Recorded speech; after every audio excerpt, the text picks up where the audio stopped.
जब से हमारी सरकार आई है और मैंने पहले ही दिन से कहा है कि ना तो हम धन को लूटने देंगे, ना धन को लुटाएंगे और ना ही धन को लूटेंगे। यानी कि जो राज्य की संपदा के अधिकार है उसकी लड़ाई का लड़ने का दायित्व हिमाचल प्रदेश की सरकार का है। क्या होता था कि हम कोई केस हार जाते थे और वो 8 महीने उसकी अपील ही नहीं हुआ करती थी, 2 साल अपील ही नहीं हुआ करती थी और प्रदेश के खजाने से लाखों रुपया इस तरह निकाल दिया जाता था। जब मैंने देखा कि JSW ने जो कि कड़छम बांगटू प्रोजेक्ट को JP से ओवरटेक किया, उन्होंने 6% इस आधार पर मना कर दिया कि हमें जो central regulatory commission, electricity regulatory commission है, उस गाइडलाइंस के हिसाब से हमें छूट मिली हुई है, हम 6% नहीं देंगे। पहले तो मैंने उनको मनाया, फिर 2 महीने बाद वो हाई कोर्ट में गए, हाई कोर्ट से उन्होंने स्टे लिया और कहा कि सेंट्रल इलेक्ट्रिसिटी रेगुलेटरी कमीशन से हम नहीं देना देंगे। मैंने कहा कि ये ऐसा नहीं है, ये प्रदेश की संपदा, प्रदेश के आम आदमी, जनता, किसान, बागवानों का इसमें अधिकार है। इस दृष्टि से उनको कहा और मुझे खुशी है कि हमने सुप्रीम कोर्ट में ऐसा नहीं किया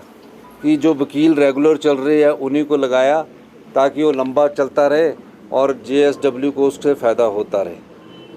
मैंने कहा उसमें कपिल सिब्बल जी और जो इलेक्ट्रिसिटी के रिनाउंड हमारे वकील है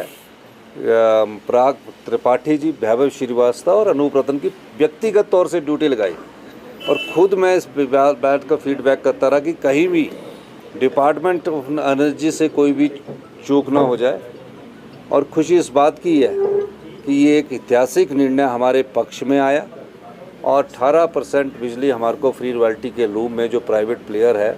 कड़छम बांगटू के, वो हम मिलेगी और तकरीबन 1 साल में 250 करोड़ रुपए की आय हमें होगी। यही नहीं है, ये पहला केस नहीं है। इससे पहले हमने वाइल्ड फ्लावर हॉल जो था, जो ओबराय ग्रुप्स के पास था, जिसमें 23 साल से जिस प्रकार का आवंटन हुआ और हमारे अधिकारों का जो हमारी सक्सेसिव गवर्नमेंट आती रही, सक्सेसिव गवर्नमेंट के बाद जैसे ही हमारी सरकार आई,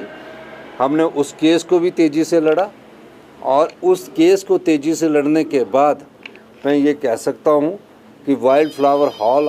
से जिससे 1 पैसा नहीं आता था, हमारी इक्विटी उसमें थी, हम घाटे पर ही चले जाते थे। आज सरकार को हर महीने 1,75,00,000 रुपया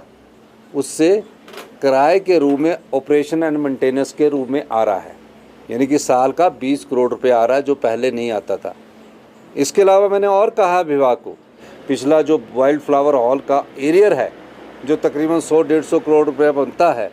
या इससे अधिक बनता है, उसको भी हम उनसे ले रहे हैं और उस केस को भी हम मजबूती से लड़ रहे हैं। और मैंने कहा है कि इस केस में उनसे बात कीजिए, ये हमारी जनता के पैसे हैं, उसमें भी हमें 100-150 करोड़ रुपया आने का संभावना आने वाले समय में है। तो हमारी सरकार जब से आई है, हम ना प्रदेश की जनता की संपदा को लूटने देंगे,